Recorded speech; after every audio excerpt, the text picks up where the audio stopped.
প্রিয় দর্শক সবাইকে স্বাগত জানাচ্ছি এনটিভি নিয়মিত স্বাস্থ্য বিষয়ক আয়োজন স্বাস্থ্য প্রতিদিন অনুষ্ঠানে। আপনাদের সাথে আছি আমি ডাক্তার সামিউল আওয়াল স্বাক্ষর।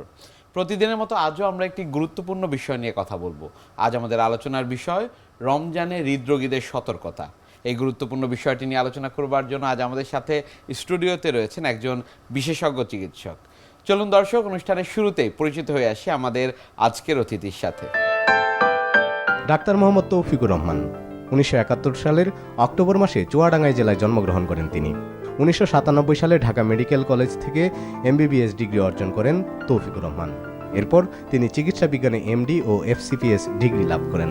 বর্তমানে তিনি মানিকগঞ্জের কর্নেল মালেক মেডিকেল কলেজ ও হাসপাতালের কার্ডিওলজি বিভাগের বিভাগীয় প্রধান হিসেবে কর্মরত।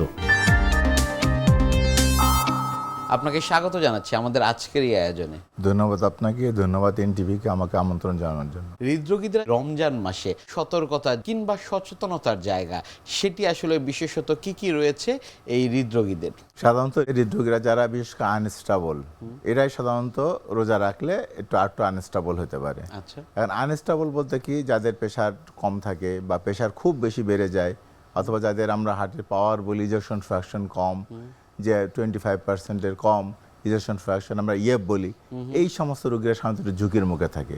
এই জন্য এদের ওষুধটা সাধারণত অনেক সময় দেখা যায় আমাদের একটু অ্যাডজাস্টমেন্টের প্রয়োজন হতে পারে। যাদের প্রেশারটা খুব কম, তারা যেহেতু রোজা রাখতেছে সারাদিন, আমাদের তো আমরা খাই না, তাহলে প্রেশার আরও কমে যাওয়ার একটা সম্ভাবনা থাকবে। আর যাদের অনেক প্রেশার বেশি, তাদেরকে তো আমার প্রেশার নিয়ন্ত্রণ করার জন্য ওষুধ খেতে হবে। সো তাদের প্রেশার যদি কন্ট্রোলে আমরা না রাখি, যদি ওষুধ ঠিক মতো না খাই, তাহলে প্রেশার অনেক বাড়তি থাকবে, তাদের হার্ট ফেলিয়ারের ঝুঁকি থাকবে, ব্রেন স্ট্রোকের ঝুঁকি থাকবে, কিডনি ক্ষতিগ্রস্ত হওয়ার ঝুঁকি থাকবে। কিন্তু এই সব রোগীদেরকে আসলে আমরা একটু অ্যাসেস করে নিয়ে তারপরে বলি আর কি, যে আপনি রোজা রাখতে পারবেন কি পারবেন না, এবং তাদেরকে একটু সতর্কভাবে রোজা রাখতে হবে। আর যেসব রোগীরা আমাদের বিশেষ করে ডায়াবেটিক্স জাতীয় ওষুধ খাচ্ছে, ডায়াবেটিক্স মানে হলো আমাদের এক ধরনের ওষুধ আছে যারা মূত্রবর্ধক বলে, অর্থাৎ প্রস্রাব একটু বাড়ায় দেয়, এবং দেওয়ার ফলে এইটা সাধারণত দুই ধরনের গ্রুপের ওষুধ দিয়ে থাকি, যেমন উচ্চ রক্তচাপ নিয়ন্ত্রণ করার জন্য, আর একটা হলো যাদের হার্ট ফেল আছে, হার্ট দুর্বল আছে, বা হার্ট ফেল বলতে আমরা আসলে বুঝি যাদের হার্টের ইজেকশন ফ্র্যাকশন কম বা কন্ট্রাকশন কম, সংকোচন ক্ষমতা কম। ইউজুয়ালি আমাদের সাথে দেখা যায় যে 50 থেকে 70, 80 এরকম থাকে, 70, 75। কিন্তু যাদের এরকম 40 বা তার নিচে কমে যায়, এই যে গ্রুপের যাদের আছে তাদেরকে অনেক সময় আমরা দেখা যায় যে ডায়াবেটিক জাতীয় ওষুধ দেই। এখন এই ডায়াবেটিক জাতীয় ওষুধ দেই, এটা যেহেতু আমাদের শরীর থেকে পানি বের করে দেয় এবং এর একটা মেকানিজম, সেই হিসাবে সে প্রেশারও কমায় এবং আমাদের শ্বাসকষ্টও কমায়, হার্টের উপরে লোড কমায়। সুতরাং এই গ্রুপের ওষুধগুলা যদি দেই, যেহেতু এটা শরীর থেকে পানি বের করে দেয়, এমনি ধরেন রোজার মাস যদি গরম পড়ে, তারপর যদি আমাদের যেহেতু সারাদিন পানি খাওয়া হচ্ছে না, তাহলে এই রোগীদের আসলে একটু রোগীরা আনস্টেবল হয়ে যাওয়ার সম্ভাবনা থাকে, রোগীদের প্রেশার কমে যাওয়ার সম্ভাবনা থাকে, রক্তচাপ কমে যাওয়ার সম্ভাবনা থাকে। এই জন্য এই গ্রুপের ওষুধ যদি সাধারণ রোগী পায় এবং বেশি ডোজে যদি পায়, তখন এই গ্রুপের ওষুধটা অনেক সময় অ্যাডজাস্টের প্রয়োজন হয়। কখনো ওষুধের মাত্রা কমাতে হতে পারে, কখনো ওষুধ চেঞ্জ করে যে অন্য গ্রুপের ওষুধ দেওয়ার প্রয়োজন হতে পারে, যে ওষুধগুলো আমার রক্তচাপ কমাবে বা আমার হার্ট ভালো রাখবে, কিন্তু রক্তচাপ কমতে দিবে না, বা রক্তচাপ এমনভাবে কমাবে না যেখানে আমার রোজাটাও ঝুঁকির মুখে পড়ে, সাথে আমার স্বাস্থ্য ঝুঁকির মুখে পড়ে। এই জন্য ডায়াবেটিক জাতীয় প্রেশারের ওষুধ এটা অ্যাডজাস্টমেন্টের প্রয়োজন হয়। এই জন্য আমরা অনেক সময় বলি, যারা রোজা রাখতে চান বা যারা হার্টের রোগী আছে, তারা তাদের যিনি হৃদরোগ বিশেষজ্ঞ আছেন, ওনার কাছে সাধারণত রোজা শুরু হওয়ার মাসখানেক আগে থেকে আপনার ওষুধ যেটা আছে এই ওষুধ অ্যাডজাস্টমেন্ট করা, প্লাস সাথে ডাক্তারকে জেনে নেওয়া যে আমি রোজা রাখতে পারবো কিনা, কেন রোজা রাখে সেফলি, আমি বলে নিরাপদভাবে আমি রোজা রাখতে পারবো কিনা। রমজান মাসে হৃদরোগীরা আসলে রোজা রাখতে পারবেন কিনা? এখন কয়েকটা বিষয়, কয়েকটা গ্রুপ আছে আসলে। এখন যে রোগী স্টেবল আছে, যার প্রেশার ভালো আছে, যে এরকম চলাফেরা করতেছে, সিঁড়িতে উঠতেছে, তারপরে পরিশ্রম করতেছে, তার কোনো কষ্ট হচ্ছে না, তার হয়তো হার্ট অ্যাটাক আগে হয়েছিল, তার হয়তো রিং বসানো আছে, তার হয়তো বাইপাস সার্জারি করা আছে, তার হয়তো ভালভ চেঞ্জ করা আছে, যে ধরনের ব্যাপার থাকুক না কেন, তার রোজা রাখতে কোনো ধরনের কোনো সমস্যা নেই। আমরা পরীক্ষা নিরীক্ষা করতেছি, রিপোর্টও মাশাআল্লাহ ভালো আছে, তাহলে সে রোজা রাখতে পারবে সে। কিন্তু যেসব রোগী আছে, কারণ এখন হার্ট অ্যাটাক হয়ে আমাদের জাতীয় হৃদরোগ হাসপাতালে ভর্তি, এখন এই রোগীকে কী করে, শিরায় আমরা ইঞ্জেকশন দেওয়ার প্রয়োজন হয়, আমার নাভিতে ইঞ্জেকশন দেওয়ার প্রয়োজন হয়। যেহেতু শিরায় ইঞ্জেকশন দিলে, নাভিতে ইঞ্জেকশন দিলে তো আমার রোজা এমনিও হবে না। সুতরাং এই সমস্ত রোগী আছে যারা অ্যাকুট কন্ডিশনের রোগী, বিশেষ করে হার্ট ফেলের রোগী, যারা হার্ট অ্যাটাকের রোগী, এরা সাধারণত রোজা রাখবে না। অথবা যে রোগীর এনজিওগ্রামে করার প্রয়োজন হচ্ছে, যে রোগীর রিং বসানোর প্রয়োজন হচ্ছে, এই এনজিওগ্রাম করতে গেলে, রিং বসাইতে গেলে আমরা তো স্যালাইনের মাধ্যমে শরীরের মধ্যে একটা হলো ওষুধও দেই, দিনে আবার কখনো যে আমার ফ্লুইড রিপ্লেসমেন্টের প্রয়োজন হয়, অর্থাৎ আমার ফ্লুইড শরীরের মধ্যে দিতে হয় স্যালাইনের মাধ্যমে, অথবা কোনো ক্ষেত্রে দেখা যায় কোনো রোগীর রক্তও দিতে হইতে পারে। এখন এই রোগী যদি যেহেতু আমরা রক্ত দিলে অথবা স্যালাইন দিলে বা শিরায় ওষুধ দিলে তার তো রোজা হবে না। এই গ্রুপের ওষুধ রোগীরা অনেক সময় রোজা রাখতে পারে না। কিন্তু এটা যেহেতু আমাদের সাধারণত এনজিওগ্রামগুলো হয় দিনের সাধারণত সরকারি হাসপাতালে আমাদের, এই জন্য ওদেরকে আমরা সাধারণত রোজা রাখতে না বলি যে সব রোগগুলোর। কিন্তু প্রাইভেট সেক্টরে যেটা আমরা অনেক সময় করি যে রোগী এখন জরুরি ভিত্তিতে এনজিওগ্রাম করতে হবে বা রিং বসাইতে হবে, সেক্ষেত্রে আমরা অনেক সময় ওয়েট করি যে ঠিক আছে আপনি রোজা রাখেন, রোজা ভাঙেন, আমরা ইফতারের পরে আমরা সন্ধ্যার সময় আমরা এনজিওগ্রাম করে দিব, রিং বসাই দিব। সেক্ষেত্রে তো রোজা যেহেতু নাই, সুতরাং আমরা করতে কোনো সমস্যা হয় না, সেক্ষেত্রে আমরা করে দিই। রমজান মাসে একটি দীর্ঘ সময় ফাস্টিং থাকতে হচ্ছে কিংবা পানাহার থেকে বিরত থাকতে হচ্ছে, এই সময়টা আসলে হৃদরোগীদের ক্ষেত্রে মূলত কোনো ঝুঁকির জায়গা রয়েছে কিনা কিংবা কোনো সতর্কতার জায়গা রয়েছে কিনা? যে সব রোগীগুলো বেশি হাই রিস্ক বলতেছি আমরা, যেমন হলো যেটা বলে যে হার্ট অ্যাটাক হয়েছে এর মধ্যে, অথবা যেগুলো হার্টের ইজেকশন ফ্র্যাকশন বা হার্ট দুর্বল আছে বা ইজেকশন ফ্র্যাকশন কম, অথবা যাদের রক্তচাপ কম বা উচ্চ রক্তচাপ অনেক বেশি, এই সব রোগীদেরকে সাধারণত আমরা বলি হলো যে একটু তাদের ঝুঁকি যেহেতু বেশি, সুতরাং তারা এখানে আগে ফিট হয়ে, রোজার আগে ফিট হয়ে তারপর শান্ত রোজা রাখতে পারবে। এই জন্য রোজার আগে আমরা রোগীদেরকে ওষুধপত্র অ্যাডজাস্টমেন্ট করে থাকি। যেহেতু দীর্ঘ সময় আর গরমের সময় তো আরও বেশি, যেহেতু মানে দিন হলো দীর্ঘ, তাদেরকে এই জন্য রোজা রাখার ক্ষেত্রে, প্লাস হলো গরমের মধ্যে আরও শরীর থেকে সোয়েটিংয়ের মাধ্যমেও কিন্তু আমাদের ফ্লুইড লস হয়, কমে যায়, আর শরীরে ভলিউম কমে যায়, সুতরাং প্রেশার কমে যাওয়ার ঝুঁকি থাকে। এই কারণে আমরা রোগীদেরকে একটু সাবধানতা অবলম্বন করতে বলি। কোন কোন রোগগুলোর ক্ষেত্রে আসলে এই যে যাদের সেই রোগগুলো রয়েছে তাদের আসলে চিকিৎসকের শরণাপন্ন হতে হবে কিংবা ফলো আপে যেতে হবে এই রমজান মাসে? হৃদরোগী যারা আছে সবারই রমজানের আগে একটা ফলো আপে আসা উচিত, সবারই। যেমন হলো যে কার উচ্চ রক্তচাপ আছে, তার ফলো আপে আসা উচিত, তার প্রেশার কন্ট্রোলের জন্য, কন্ট্রোলে রাখার জন্য, যে তার এখন কন্ডিশন কি, এই রোজা রাখার ফলে তার প্রেশার কমে যাওয়ার ঝুঁকি আছে কিনা, অথবা দেখা যায় অনেক বেশি রক্তচাপ, তো রক্তচাপ অনেক বেশি থাকলে স্বাভাবিকভাবে রোজার মাসে আমাদের যেগুলো 3 বেলার ওষুধ থাকে, তাই 3 বেলার ওষুধগুলো তো তার পক্ষে সম্ভব হয় না। হয়তো দেখা যায় প্রেশার ওষুধ তার 3 বেলাও লাগতে পারে, বা আমরা অনেক সকালে দুপুরে দেই, কিছু কিছু ওষুধ দেই, এখন দুপুরে ওষুধটা তার স্কিপ হচ্ছে, বাদ যাচ্ছে, সুতরাং এই সব রোগগুলো তো রিস্কের মধ্যে থাকবে তার প্রেশার বেড়ে যাওয়ার। এই জন্য এই উচ্চ রক্তচাপের রোগী বা লো প্রেশারের রোগী বলেন, অথবা যারা হার্ট অ্যাটাক হয়েছে, বা যাদের হলো হার্ট ফেলিয়ারে ইজেকশন ফ্র্যাকশন কম, যারা ভালভজনিত হৃদরোগ আছে, ভালভুলার হার্ট ডিজিজ বলি আমরা, বাতজ্বরজনিত হৃদরোগ আছে যারা, এই সমস্ত ধরনের, অথবা যাদের ব্লক আছে, ব্লকজনিত হৃদরোগ আছে, এই সমস্ত ধরনের রোগী আসলে আমরা রোজার মাসখানেক আগে থেকেই অ্যাটলিস্ট একবার ফলো আপে আসতে হবে যে আপনার কি কন্ডিশন কি, আপনি রোজার জন্য ফিট আছেন কিনা। সুতরাং এসে রোগী ফিট যেটা আছে, আমরা সাধারণত কিছু ইনভেস্টিগেশনও করি, প্রেশার মাপি, এর মাধ্যমে আমরা আসলে নিশ্চিত হই রোগী ফিট আছে কিনা। তখন রোগী যে ফিট থাকে, ফিট না হলে আমরা 1 মাসের মধ্যে রোগীকে ফিট করি সাধারণত। কেননা অনেক ক্ষেত্রে দেখা যায় যে যারা হার্টের রোগী তাদের কিন্তু দীর্ঘমেয়াদী ওষুধ খেতে হয়। অবশ্যই। এখন এই দীর্ঘমেয়াদী ওষুধ খাওয়া চলাকালীন যে দীর্ঘমেয়াদী ওষুধ খাচ্ছে, রোগী শুধু বোঝে যে আসলে প্রতিদিন ওষুধ খাওয়াটা কতখানি কষ্টকর। অনেক ক্ষেত্রে দেখা যায় যে রোগীরা ওভার দ্য টাইম ওষুধ খেতে খেতে তাদের একটা ওই যে ক্লান্তি বোধ বলেন বা একটা অবহেলা বলেন, এর কিছু ওষুধ হয়তো ছেড়ে দেয়, কিছু ওষুধ হয়তো কম খাচ্ছে, কম খেলে স্বাভাবিকভাবেই এই ওষুধগুলো তো একটা শরীরের উপরে, হার্টের উপরে ইম্প্যাক্ট থাকে, সুতরাং কিছু না কিছু রোগীটা আনস্টেবল থাকে। সুতরাং যখন আপনি রোজার মাসে, রোজার আগে মাসখানেকের মধ্যে আসলেন, আপনাকে যখন এই যে পরীক্ষা নিরীক্ষা করে, তখন আপনাকে কি অবস্থা, কতটুকু কি নর্মাল থেকে আপনার ব্যথা আছে, বা নর্মাল থেকে ডেভিয়েশন, বা নর্মাল থেকে অ্যাবনর্মাল, ওইগুলো আমরা ডিটেক্ট করি।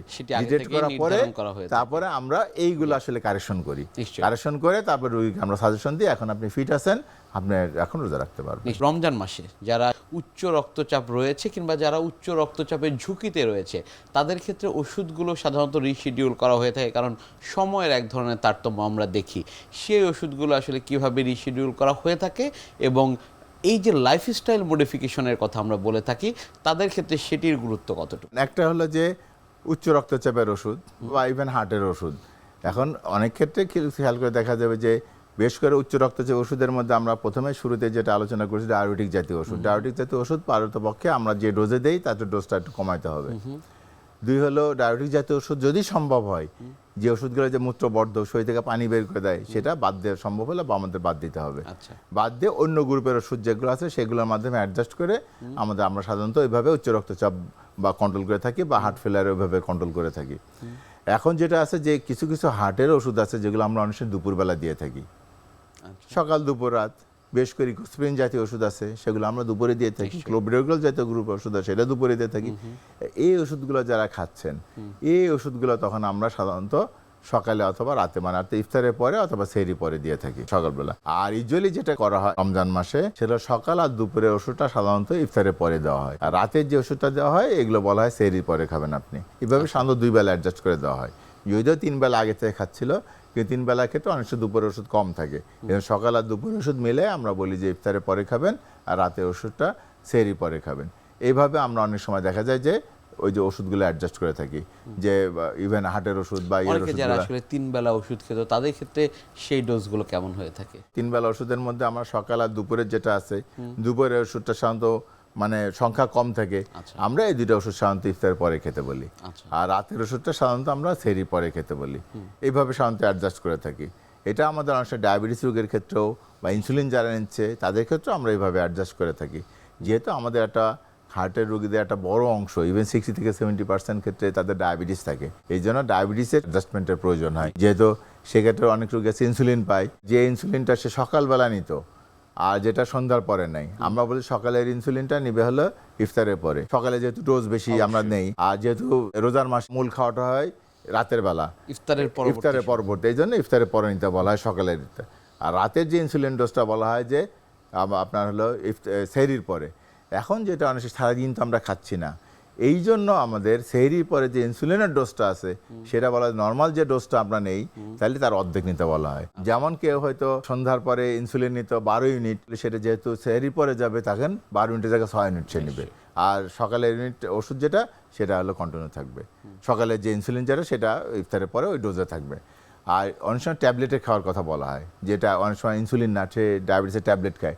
ডায়াবেটিসের ক্ষেত্রে সকালবেলা যে ট্যাবলেটটা খেত সেটা হলে ইফতারের পরে খাবে, আর রাতের যেটা ট্যাবলেট খেত সেটা সেহরি পরে খাবে। কখনো কখনো আমরা যদি দেখি, যেহেতু সারা রোজার মাসে 30টা রোজা, অনেকখানি ফাস্টিং করতে হয় এবং ওভার দ্য টাইম ডেফিনেটলি তার কিছু ওজন লস হবে, ওয়েট কমবে, আমাদের শরীরে অতিরিক্ত যে চর্বি, যেটা চর্বি কাটবে। এখন এই যে চর্বিটা আছে বা ওজন যেটা আছে সেটা এক ধরনের ইনসুলিন রেজিস্ট্যান্স তৈরি করে আমাদের শরীরের মধ্যে। ইনসুলিন রেজিস্ট্যান্স তৈরি করলে আমরা যে আমাদের ইনসুলিন 40 লাগতো বা 30 লাগতো, আমার রোজা যদি দেখা যাবে লাস্টের দিকে কিন্তু আমার এই ডোজে লাগবে না, কারণ আমার শরীর থেকে অলরেডি ফ্যাট রিমুভ হচ্ছে, ফ্যাট কমে গেছে। ফ্যাট কমে গেলে তখন আমার ইনসুলিনের মাত্রা কম লাগে, যেহেতু ইনসুলিন রেজিস্ট্যান্স কমে গেছে, তখন ট্যাবলেটের পরিমাণও কম লাগে, আমাদের ইনসুলিনের পরিমাণও কম লাগে, বেশ করে বা 15 রোজা বা 20 রোজার পর থেকে। তখনও কিন্তু আবার অ্যাডজাস্টমেন্টের ব্যাপার আছে, যে আমার ইনসুলিনের ডোজ বা ট্যাবলেটের ডোজ অ্যাডজাস্ট করা। কোনো কোনো ক্ষেত্রে এই জন্য বলি যে রাতের বেলা যে ট্যাবলেটটা সে খেত, আমরা সেহরির পরে খাওয়ার কথা, সেটা আমরা ডোজ অনেক সময় অর্ধেক করে দিই, বা কোনো কোনো ক্ষেত্রে আমরা ডোজটা একদম বাদ দিতেও বলি, যা ঠিক আছে আপনার মোটামুটি কন্ট্রোল আছে, আমাদের যে হাইপোহার যেহেতু সারাদিন আপনি থাকবেন, হাইপোহার সম্ভাবনা থাকবে, আপনার সকালবেলা যেটা সন্ধ্যায় ছিল সেটা সকালে খাবেন, সকালে চিকিৎসকের পরামর্শ অনুযায়ী নির্ধারিত হবে। হৃদরোগীদের সতর্কতার এই বিষয়গুলো নিয়ে আপনার কাছ থেকে আমরা আরো জানবো, তবে তার আগে আমাদের এই অনুষ্ঠানে একটি নিয়মিত সেগমেন্ট হচ্ছে বিভিন্ন খাদ্যের পুষ্টি গুণাগুণ সম্পর্কে আমাদের দর্শকদের জানিয়ে দেয়া। প্রিয় দর্শক, দেখছেন স্বাস্থ্য প্রতিদিন। কথাও ছিল খুব গুরুত্বপূর্ণ একটি বিষয়, রমজানের হৃদরোগীদের সতর্কতা নিয়ে। অনুষ্ঠানের পর্যায়ে দেখে নেব বিভিন্ন খাদ্যের পুষ্টি গুণাগুণ সম্পর্কে আমাদের পুষ্টিবিদের কাছ থেকে। সেহরি করা অফকোর্স খুবই গুরুত্বপূর্ণ, কারণ সারাদিন যেহেতু আমরা রোজা রাখছি, এই রোজার ভিতরে আমাদের প্রথম যেই শক্তি যোগানের যে সময়টি, সেটি কিন্তু সেহরির সময়। আলহামদুলিল্লাহ আমরা কিন্তু জানি যে সেহরি যদি আমরা স্কিপ করি তাহলে কিন্তু আমাদের ধর্মীয় দিক থেকেও কিন্তু আমাদেরকে বলা আছে যে সেহরি অফকোর্স আমাদের করণীয় কি, যে আমাদেরকে অবশ্যই কিন্তু সেহরি করাটা সুন্নাত। তো সেক্ষেত্রে আমাদেরকে সায়েন্টিফিক্যালি যদি চিন্তা করতে হয়, মনে রাখতে হবে যে প্রথম যে আমাদের মূল শক্তির যোগানটা, এই শক্তির যোগানটা যদি আমরা ভুল করে খাবারটা তৈরি করি, সারাদিনের লিস্ট যদি ভুল করে থাকি, সেক্ষেত্রে কিন্তু অবশ্যই সারাদিন আপনার দুর্বল লাগা, ক্লান্তিবোধ তৈরি হওয়া, মাথা ঘোরানো, সবচাইতে বেশি সমস্যা হয় ইফতারির পরে একদম শরীর ছেড়ে দেয়, আপনি কোনো কাজ করতে পারেন না, অনেক সময় ব্রেন কাজ করে না, এই বিষয়গুলো কিন্তু সবসময় হতে দেখা যায়। সো সেহরিতে আমরা মনে রাখতে হবে যে কিছু খাবার আছে যে খাবারগুলো কিন্তু আমাদেরকে রাখতে হবে এবং কিছু বাদ দিতে হবে। সেহরিতে খাবার খেতে হবে অবশ্যই একটা ব্যালেন্স ডায়েট, যেরকম থাকতে হবে কার্বোহাইড্রেট, প্রোটিন, অবশ্যই ভালো কিছু ফ্যাট, ভিটামিন, মিনারেলস, এই জিনিসগুলো কিন্তু খাদ্য তালিকায় অবশ্যই রাখতে হবে। মনে রাখতে হবে যে আমরা যেই তেলটা ব্যবহার করি সেটি কিন্তু অনেক সময় আমাদের বাংলাদেশে অনেকেই যেটি করি যে রাতের বেলা বা সন্ধ্যার সময় ইফতারিতে যেই ভাজা একটা খাবার করেছিলাম সেই তেলটা দিয়ে সকালবেলা হয়তো সেহরিতে একটা ডিম ভাজি করে খেলাম। এই যে তেলটা আপনি রেখে দিয়েছেন, এই তেলটা দিয়ে যে আপনি খাবারটা তৈরি করলেন, এটি কিন্তু আপনার সারাদিনের একটা গ্যাস বা ব্লটিং হওয়ার কিন্তু খুব একটা চান্সেস তৈরি করে। অবশ্যই মাথায় রাখতে হবে যে এই খাবারটি খাচ্ছেন সেটি যেন সহজপাচ্য হয়। সেহরির খাবার কখনোই এমন হবে না যে খুব বেশি ঝাল, মশলা, তৈলাক্ত অনেক খাবার, এই ধরনের কোনো কিছু কিন্তু সেহরিতে একদম সঠিক না। তো সেক্ষেত্রে আমরা যদি খাবারের পরিমাণটাকে একটু সিলেক্ট করি যে আমরা সেহরিতে একটু পরিমাণ বেশি খেলাম, যেটা আমরা অনেক সময় আরও একটা যে বিষয়টি আমাদের মাথায় রাখতে হবে যে আমরা খুব তাড়াতাড়ি করে খাওয়ার একটা চেষ্টা করি যে আর 10 মিনিট বাকি, খুব তাড়াতাড়ি করে উঠলাম, তাড়াতাড়ি করে আমরা সেহরি খেয়ে নিলাম। এটি কিন্তু আমার মেটাবলিজম এবং ডাইজেস্টিভ সিস্টেমটাও কিন্তু একদম একটা জটিল প্রসেস তৈরি করে ফেলে। আপনাদের প্রপার ওয়েতে খাওয়ার জন্য সবার আগে মাথায় রাখতে হবে একটু সময় নিয়ে, হাতে সময় নিয়ে উঠেন। যখন একটু সময় নিয়ে উঠবেন আপনি কিন্তু কি খাচ্ছেন আপনার শরীরটাও কিন্তু বোঝার একটা ব্যাপার আছে যে উঠেই যদি আমরা খাওয়া শুরু করি, সেহরিটা কিন্তু একটা ঘুমের পরে কিন্তু হঠাৎ করে খাওয়াটা। সো সেক্ষেত্রে আপনি যদি ঘুম থেকে উঠলেন, 5 মিনিট একটু হাঁটাহাঁটি করলেন, হালকা একটু ওয়ার্কআউট করে নিলেন, তারপরে যখন আপনি খাবারটা খাবেন দেখবেন যে আপনার শরীরটা কিন্তু এই পুরো খাবারটা নেওয়ার মতো রেডি তৈরি হয়ে যাবে। এই রেডিটা যদি না হয়, আপনি যদি খাবারটা শরীরে দেন, আসলে ডাইজেস্টিভ সিস্টেমটাও কিন্তু প্রপার ওয়েতে কাজ করে না। সো অনেকেই যেটা করে, যেটা আমি হয়তো এর আগেও সবসময় বলে থাকি যে চা কফির ব্যাপারটা, সেহরিতে কিন্তু আমাদের কিছু ভুলের ভিতরে, যেমন ঝাল মশলার কথা বললাম, অতিরিক্ত তেলের কথা বললাম, যে চা কফিটাও কিন্তু এরকমই একটা ব্যাপার যে ডিহাইড্রেটেড করতে খুব সাহায্য করে। সো সেহরি যারা করেন না তারা যেরকম ভুল করেন, সেহরিতে ভুল খাবার খাওয়াটাও কিন্তু শরীরের জন্য খুব বেশি ব্যাড এফেক্ট ফেলে। সো অবশ্যই মাথায় রাখতে হবে যারা রোজা রাখছেন তারা অবশ্যই, যাদের ডায়াবেটিস আছে, যাদের কিডনির সমস্যা আছে, ইভেন তো যারা প্রেগনেন্ট মাদার, তাদের ক্ষেত্রে যদি তারা এমন করেন যে যারা রোজা রাখছেন অবশ্যই ডক্টরের পরামর্শ নিয়ে নিতে হবে। কিন্তু যদি আপনি রোজা রাখেন অবশ্যই স্কিপ করা যাবে না, সেটি হলো সেহরি। হৃদরোগীদের ক্ষেত্রে পানির পরিমাণ একটি অত্যন্ত গুরুত্বপূর্ণ বিষয়, বিশেষত এই রমজানের সময়টিতে হৃদরোগী যারা রয়েছেন তাদের ক্ষেত্রে আসলে সেই পানির পরিমাণটি কেমন হওয়া প্রয়োজন? পানির ব্যাপারটা যেটা আসে, এইটা সাধারণত রেস্ট্রিকশন বা হলো এটা পরিমাণ মতো খাওয়া, এটা সাধারণত হার্ট ফেলার রোগীদের ক্ষেত্রে আসে। আদারওয়াইজ অন্য যেসব হৃদরোগীরা আছে, যাদের হার্ট অ্যাটাক হয়েছে, যাদের রিং বসানো আছে, বাইপাস সার্জারি করা আছে, ভালভ চেঞ্জ করা আছে, তাদের ক্ষেত্রে সাধারণত আমাদের পানির কোনো রেস্ট্রিকশন নাই। কিন্তু যেসব রোগীদের হার্টে পাওয়ার কম, যেসব রোগীদের পায়ে পানি আসে, এইসব রোগীদের ক্ষেত্রে আমরা সাধারণত বলি পানির পরিমাণ 1 থেকে 1.5 লিটার এটা মেপে খাবে। অথবা আর একটু আমরা বলে দিই, আপনার আগের দিনে যে পেশাব হয়েছে, প্রস্রাবের তার চেয়ে 500 ml কম বেশি থাকবেন বা হাফ লিটার বেশি খাবেন। অর্থাৎ প্রস্রাব যে পরিমাণে হয়, এই পেশাবের সাথে আমাদের আবার শরীরে কিছু ফ্লুইড লস হয়, যেমন আমাদের নিঃশ্বাসের মাধ্যমে হোক, শরীরে ঘামের মাধ্যমে হোক, লস হয়। এই লসটাকে কাভার করার জন্য যে পরিমাণ প্রস্রাব হয় তার চেয়ে 500 ml বেশি খেতে সাধারণত বলা হয়। আর যদি পায়ে পানি থাকে তাহলে সাধারণত 1 থেকে 1.5 লিটার, এর চেয়ে বেশি আমরা বলি তাহলে পানি বেশি খেলে শরীরে পানি আসবে এবং পানি আসলে হার্টের উপর লোড পড়বে, লোড পড়লে হার্ট আরও খারাপ হবে বেশ করে। কিন্তু অন্যান্য হৃদরোগীদের ক্ষেত্রে যারা আছে তাদের ক্ষেত্রে পানির কোনো সাধারণত রেস্ট্রিকশন নাই। এখন খাবার টাবার বেলায় সাধারণত আমাদের এটা আসে রোজার মাসে, আমরা হৃদরোগী আছে, আমরা আসলে কি ধরনের খাবার টাবার আর কি আমরা খেতে পারবো আর কি। এখন এই ক্ষেত্রে বলা আছে যেটা আমাদের ইউজুয়ালি যেগুলো হাই ক্যালোরি যে সব ফ্লুইড আছে বা হাই ক্যালোরি যে সব বেভারেজ আছে, বেশ করে হলো এই সুগার মানে অথবা আমাদের একেবারে চিকিৎসক যে হারে পরামর্শ দিবেন সে হারে হয়তো এগুলো অ্যাভয়েড করা ভালো যতখানি। তাহলে আমাদের কোশ্চেন আসে, যদি আমাদের হলো পানি জাতীয় খাবার খেতে হয় তাহলে সেক্ষেত্রে আমরা ডাব যেটা আছে বলে ডাবের পানি খেতে পারি, অথবা আমরা শরবত যেটা আছে শরবত খেতে পারি, বা আমরা অনেক সময় স্যুপগুলো ভুষি আপনাদের গুজে, সেটা আমাদের স্বাস্থ্যের জন্য ভালো, সেই জন্য আমরা খেতে পারি। অথবা আমরা জুস করে দিই একদম মানে ফ্রেশ যে ফ্রুট আছে, যে পেঁপের জুস হোক বা কমলার জুস হোক, সেটা কমলার জুস করে বাসায় বানানো, সেগুলো সাধারণত আমরা খেতে পারি। অনেক ধন্যবাদ আপনাকে আমাদের আজকের এই অনুষ্ঠানে আসার জন্য। ধন্যবাদ আপনাকে, ধন্যবাদ এনটিভিকে।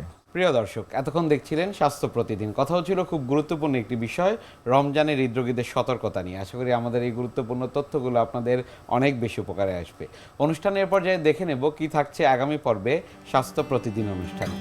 ক্যান্সার কাদের হবে এক্স্যাক্টলি বলা খুব ডিফিকাল্ট, তবে বলা হয় যে এটা বয়স একটা ফ্যাক্টর, যে ওল্ডার এজ গ্রুপে হয়। আবার বংশগত ক্যান্সারও আছে কিছু, কোলোরেক্টাল ক্যান্সারগুলো 10 ভাগের মতো দেখা যাচ্ছে বংশগত ক্যান্সার থাকে।